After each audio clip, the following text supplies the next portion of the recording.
में जो है किसी तरह की मर्यादा नहीं है। मैं तो नहीं हूँ, जनता की प्रतिनिधि हूँ, कलाकार तो नहीं हूँ।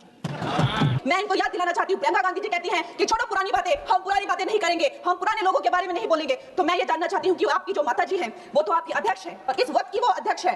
उनकी जो है आप देखिए, जब उनकी नागरिकता नहीं थी, जब उनके पास 1983 में नागरिकता आई, उसके कितने साल पहले से वो वोट देती आ रही हैं।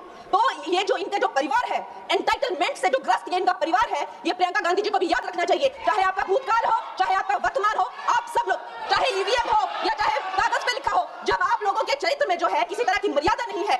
मैं तो नहीं हूँ, जनता की प्रतिनिधि हूँ, कलाकार तो नहीं हूँ। इसीलिए मैं भी सदन के सामने कुछ तथ्य रखना चाहती हूँ, लेकिन सिर्फ तथ्य के रूप में रखना चाहती हूँ। मैं उदाहरण दूं, उदाहरण दे देती हूँ। सर मांग रहे हैं सर वंदे मातरम के बारे में, वंदे मातरम की जो सालगिरह पे आपने एक बड़ा कार्यक्रम आयोजित किया था, उसमें प्रधानमंत्री जी ने भाषण दिया। उसमें उन्होंने कहा कि 1896 में पहली बार गुरुदेव रविंद्रनाथ टैगोर ने ये गीत एक अधिवेशन में गाया। उन्होंने ये नहीं बताया कि क्या कौन सा अधिवेशन था, महासभा, हिंदू महासभा का अधिवेशन था, आरएसएस का अधिवेशन था, किस बात से कतरा रहे थे कि ये कांग्रेस का अधिवेशन था।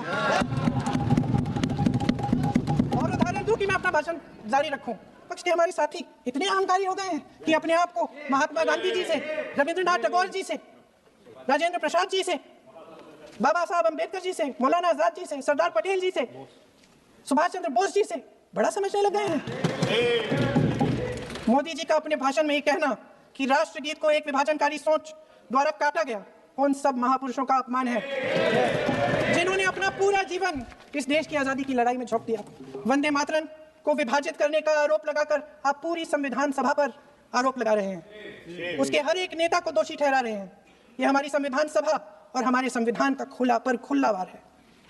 और जहां तक जवाहरलाल नेहरू जी की बात है, जितनी देर हमारे प्रधानमंत्री देश के प्रधानमंत्री रहे हैं, 12 साल हो गए हैं, लगभग उतने ही सालों के लिए जवाहरलाल नेहरू जी जेल में रहे, इसलिए इस देश की आज़ादी के लिए। उसके बाद 17 साल के लिए प्रधानमंत्री रहे।